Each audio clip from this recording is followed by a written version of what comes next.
The alternation basically is because I had created Lydia, and I'll go into that in a minute, but I had created Lydia to have a very different point of view from the one Bill has.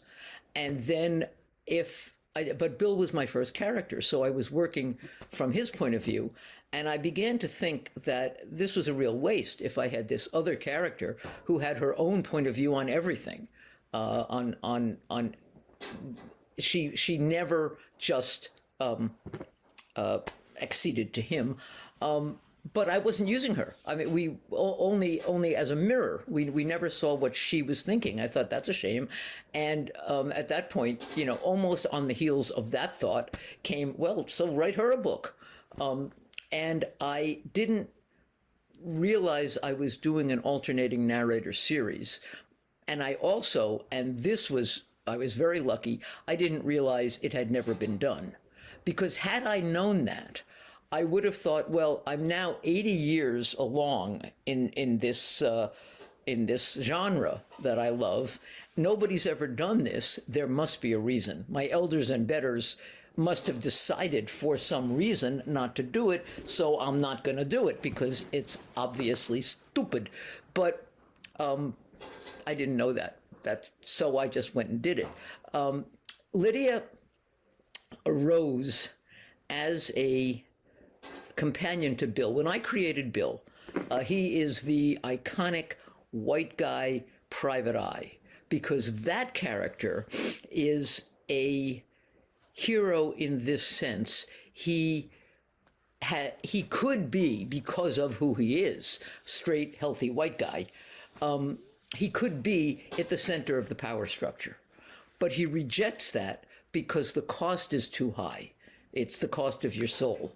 And this is classic in all the private eyes, starting from the Continental Op and certainly Sam Spade and all these guys. They have chosen to be on the outside. So that was Bill. And at the time I started, there were a lot of private eyes, and they all had partners. This was not true of the original generation, but it was true when I started. So Robert Crace, he had Joe Pike, and well, Walter Mosley had Easy Rawlins, Dennis Lehane had Bubba, but all these guys.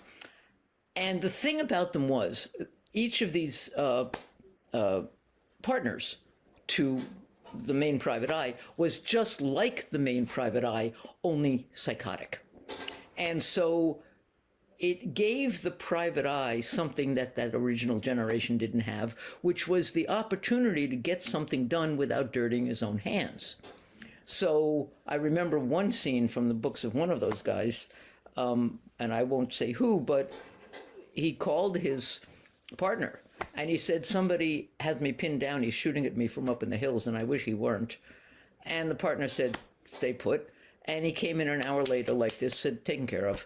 Now, to me, that goes against the original meaning of the private eye, that he was a guy who had to make a choice.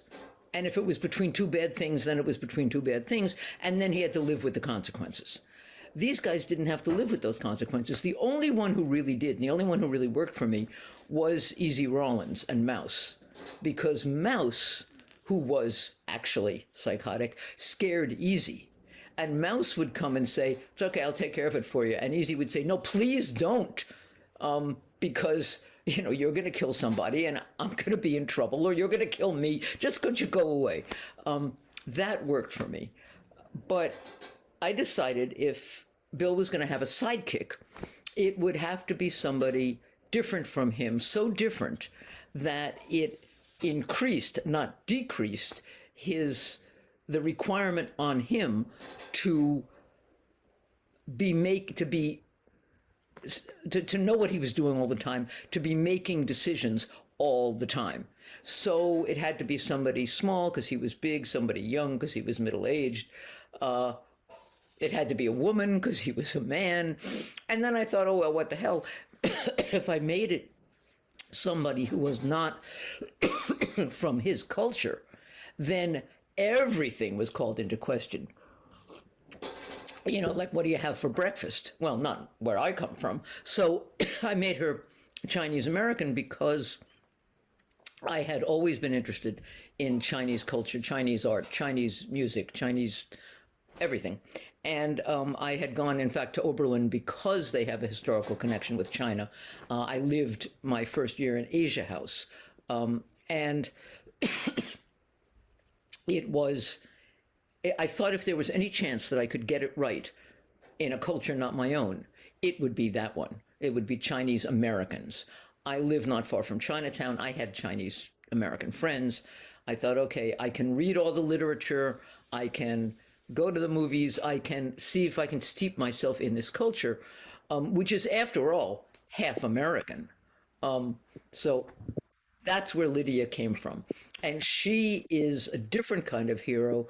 The iconic white guy private eye rejects the power structure. Lydia is a hero, as are all crime in crime novels protagonists of color, because they would not have been in the power structure at all. She's a small Chinese woman. This was not going to happen. And yet she fights to be where she knows she belongs. And she fights not only the outside culture, who says, there, dear, let the boys handle it, but she fights her own culture, where her mother is, please, can you get a real job? And her brother is, oh, please don't embarrass me, and so on. So that's where they came from. River Valley Downstate is a huge campus. There is no longer probably a River Valley Upstate, but there was. And it's a huge medical campus on the Upper East Side of New York. There are a number of them, so you can make your own choice. What happened was, here's how this book developed. 3 years ago, the nurses, the New York State Nurses Association was about to go out on strike, as they have now. At the time, all the hospitals settled except Mount Sinai. And I had a friend who plays basketball with me who was a nurse at Mount Sinai. And she was, at the time, on the executive committee for the nurses union, and they were negotiating. She gave me a password, which all the nurses had, so that I could watch the negotiations, because that was one of the ways the nurses came to the table. They said everybody has to be able to watch. They have to see who's negotiating for them and what we're doing.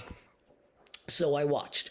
And I was struck by how the lawyers for management, and this is it's a profession. I have a friend in it, where that's what you do. You negotiate for management in union disputes. But these guys, it occurred to me, could have been at General Motors or General Foods or General Electric instead of General Hospital. The people across the table were nurses, actual nurses. They didn't have lawyers.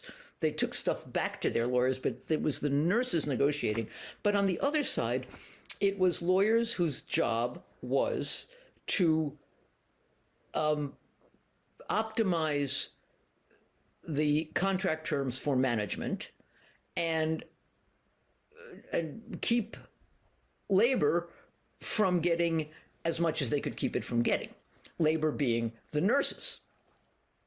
So I thought this was kind of odd, because nurses are different from assembly line workers, partly because you can't, if your assembly line workers go out and your assembly line stops, then you don't make any money. But if the nurses go out, your patients die. But, this is kind of a problem. But they were absolutely not paying attention to this. So I was so fascinated, and they did settle. They went out on strike and they settled in 3 days. And there's a reason for that. Maybe we'll get into that. But the point is, I then went and read a book on hospital management, which is a classic text in the hospital management area. And it mentioned the word patient 3 times. And I thought, okay, I'm onto something here, because what we have in the large hospitals, whether or not they're nonprofit, which Mount Sinai, which is the one I knew about, was and is, you still have a large corporate structure. And it does everything a large corporate structure does, but the product is a healthy patient. And they crunch numbers, and it's kind of amazing to me that it's the same thing as General Electric. So I thought I would bet, because this is the kind of person I am, I would bet I can write a book in which all kinds of crimes occur at a hospital, and I can involve no patients at all.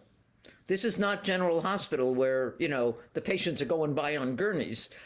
This is corporate America, where it's even more chilling than the patients going by on gurneys, because an awful lot of people don't care that there are patients. Now, meanwhile, the doctors and the nurses are trying their best to actually do what they trained to do, which is make sure people don't die and can go home healthy. This is not the case for an awful lot of people, connected to hospitals. So Lydia's brother is an emergency room doctor. He has been since the beginning of the books. Lydia's brother, Elliot. Lydia has, for those who don't know, 4 older brothers, which is very useful, and many cousins. But Elliot is the second oldest, and he is an emergency room doctor. And by now, he is head of the emergency department at River Valley. And so he's the one that gets them into this case. And the case just gets more and more complicated. There's already one dead body when the case starts, as there often is, and then there gets to be a second one, but it's all the other stuff that gets exposed that I wanted to expose. The way I write, it develops. And I do occasionally say, boy, these people talk a lot and eat a lot, and there's certainly no action going on here. So what could be some action? But I don't think in terms of we have to threaten this guy or that guy or the other guy. And the threat to Elliot is never physical, but it's pretty serious. The threats to Lydia and Bill, especially at the end, where the big gunplay thing goes on, I knew I wanted a scene like that. I just didn't know what it was going to be till I got there. But the rest of it just develops. I sometimes get as frustrated as they do, saying, "What the hell do we do now? We have only this much information and no way of getting more. So what do we do?" And then I have to sit and think, okay, what would you do under the circumstances? And maybe you'd luck out and somebody would call you or something. So it's not, I don't outline, and I can only see a certain amount ahead, although there are always things that I know that I want to do, like that final scene. And in this case, there were certain situations that I had learned about from my friend, the nurse, that I wanted to include. The Filipino nurse in there, that's actually a true story from the hospital. So I thought I wanted to include as much of that as possible. But I know there are people who actually make balanced decisions about what they're writing, and I wish I could, but I am now 22 books in, and it's just not going to happen.